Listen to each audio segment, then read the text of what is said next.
Hey folks, I'm back by myself, so the filming is not going to be as detailed as before. That last piece that I did in the video I titled Throwing Tall, so I'm going to basically show you how I trim.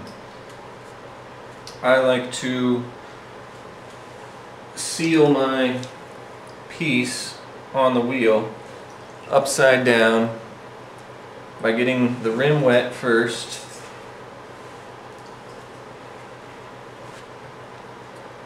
and then applying it upside down like that.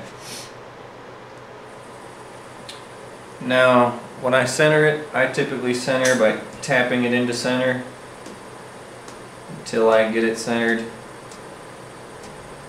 I look at the point that I'm going to be trimming when I do that. Once I have it at that point, I tap it down a little bit, very lightly, because I don't want to break the rim.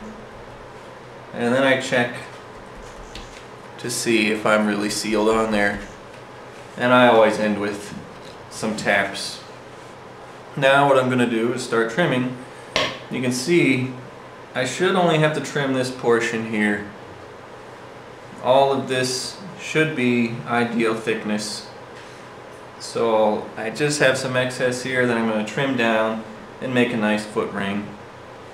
I like to start out with the round end of my loop tool because I feel that it has a smaller surface area which allows me to cut away a lot more. So you want to get your wheel going about medium speed, medium to quick. Hold up close on your tool, brace your arm, and start trimming. Go slow. My dog's probably going to bark here in a minute. He's not happy about something.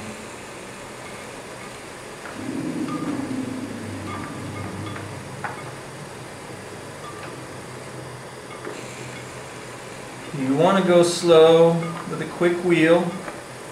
Keep an eye on your profile. Not only do you want to consider the aesthetics of the piece, but you also have to consider the mechanics. I don't want this foot too small because then it's going to be pretty unstable. Once I've removed from the side with my round tool, I usually flip to the flat side to fine tune it.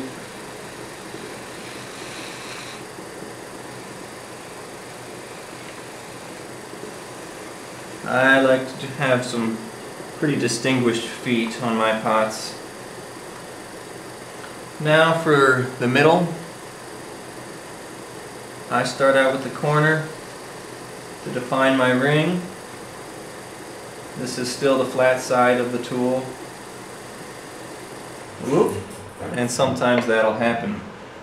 So that's why it's useful to learn the tapping into center technique.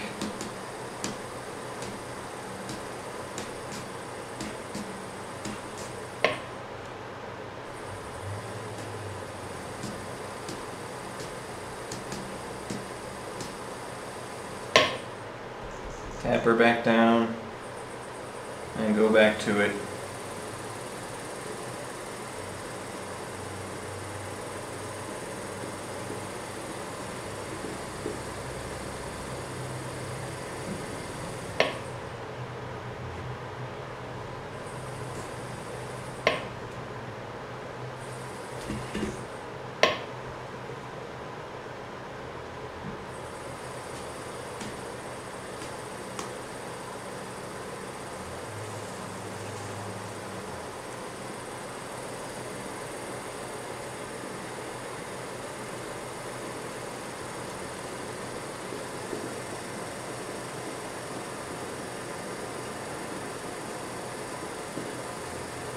Now how do I know how far I can go? I've been doing this for a while, so I know how thick my bottoms tend to be. But you can also slightly push in that middle part. And if it gives a little bit, then you know you're good. So when you think you're close, after every so many passes, it's good to stop and check. So I'm pretty good. Now I'm going to move over to burnishing. As you can see here, we have some rough texture in comparison to this, and I like to unify all that. So I use the back of a wooden tool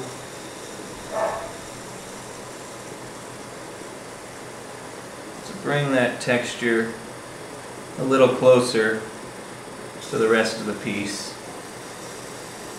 Consistency is pretty important. You don't want to leave anything without a purpose, because people will know when you do something half-assed, to put it pretty bluntly.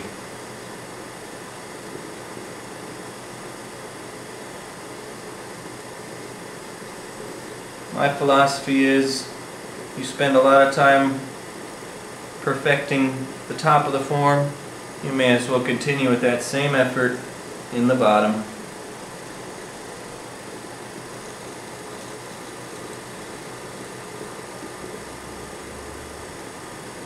Because what's the first thing potters do when they pick up a piece is they usually look at the bottom. And I don't know about you, but I'm pretty disappointed when I just have a pick up a flat bottom piece with no effort. So there you go. I hope that shed a little light on how I finish off my pieces, at least in this stage. Thanks for watching.